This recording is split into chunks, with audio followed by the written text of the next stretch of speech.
Yeah, it was complicated because you know, they were telling me that this kind of art house film, expensive art house film for a first feature, they don't do it anymore. And so it was very hard to defend my vision, to keep the singularity of the project, because they were telling me, yeah, but you cannot leave the main character after half an hour.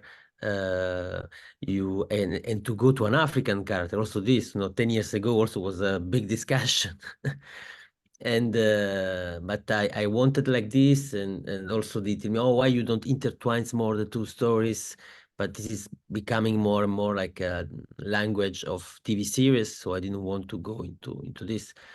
And I want to explore more this dramaturgy where you really have the time to spend with a character. When you start to feel a bit connected with him, go somewhere else, and then have this kind of pleasure of seeing him coming back again after a while. And because also I think audience is enough mature and adults today that he knows that the two stories at one point are going to intertwine.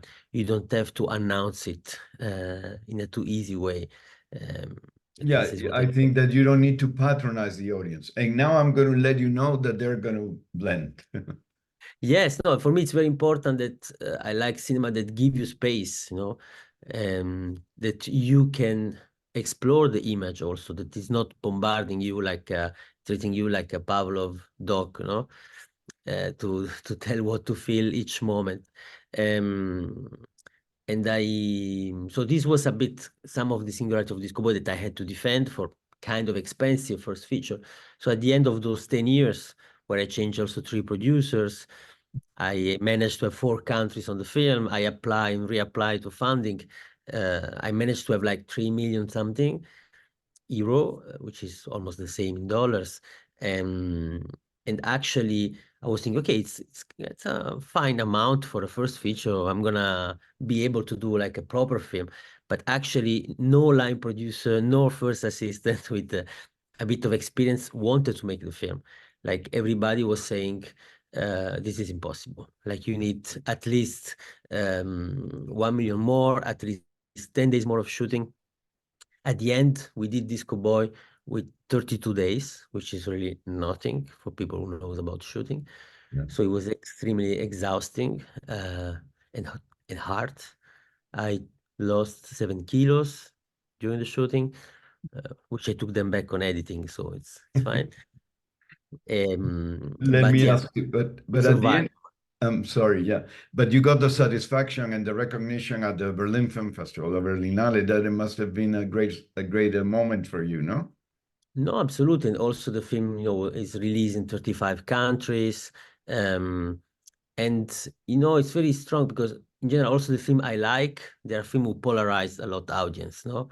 There are people who are crazy about the film, people that dislike totally the film. But this is good because actually the film I like, they are like this. They are not consensual film. So I'm very happy that I think as an artist also, you cannot please everybody. You are not interested to please everybody. You're not a politician. No, it's like the important thing is some people are deeply touched by what you did. This is the most important, and this happened. And a part of all the difficulties, Disco Boy had a very nice career all around the world. So I'm super happy of it. Then I know if I would have more days, more money, for sure we can always do better, I think. You know, I love Franz Rogowski.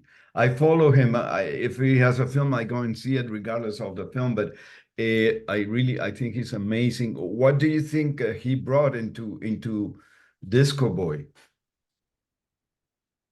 Think Franz is a very good actor, and I think I was looking for an actor that I like body actor, like actor that really can play with the full body.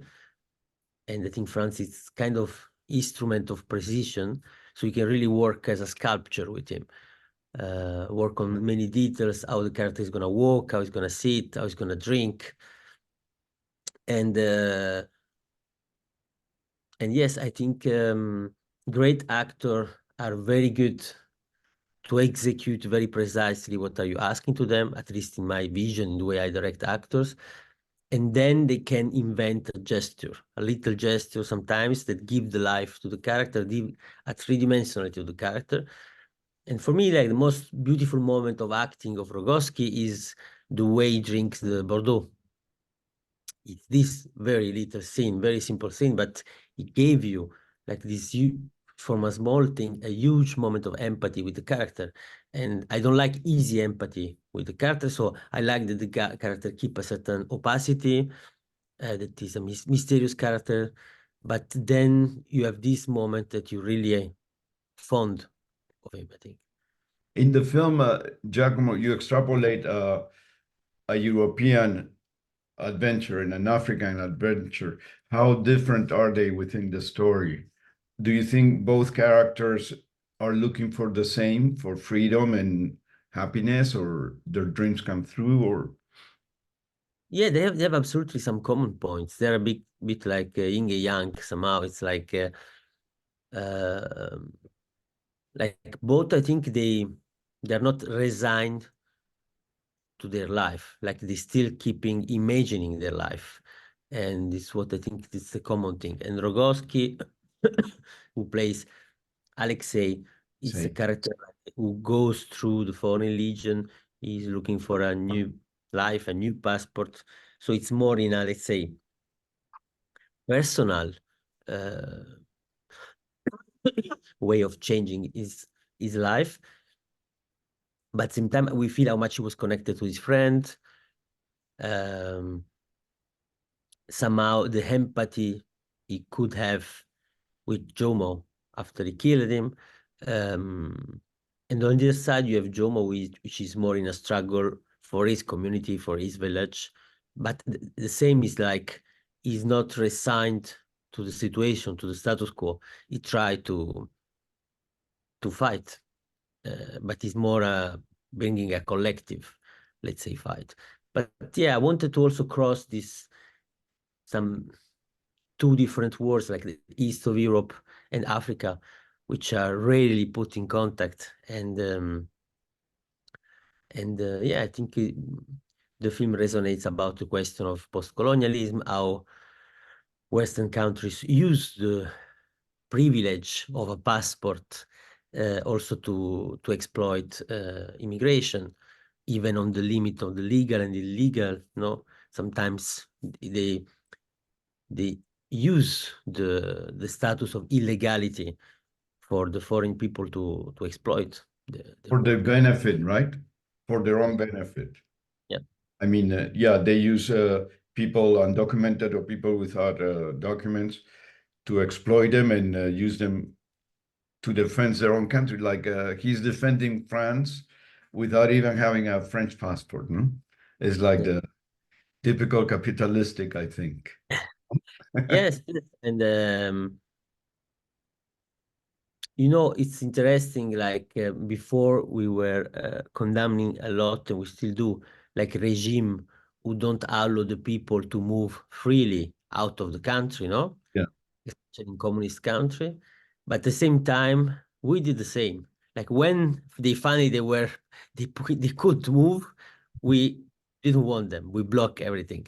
No, it's a bit a paradox. So when the regime they were doing the nasty job, they Yeah. were horrible and limiting the freedom of people. But then when those people wanted to come to us, we say, no, no, thank you. We don't. Now we don't want you. You just had to dream of it, dream of us, but don't come. But their dreams came through in a way in the movie or not. What do you think? Yeah, in the film, I think because it's a dark film, it was important for me to have some light at the end to end up with a moment of also of utopia. Yeah. And I really believe that we don't make peace with our friends, we make peace with our enemy. So somehow to close the film with the dancing through enemies, I think was an important statement of the film. Super.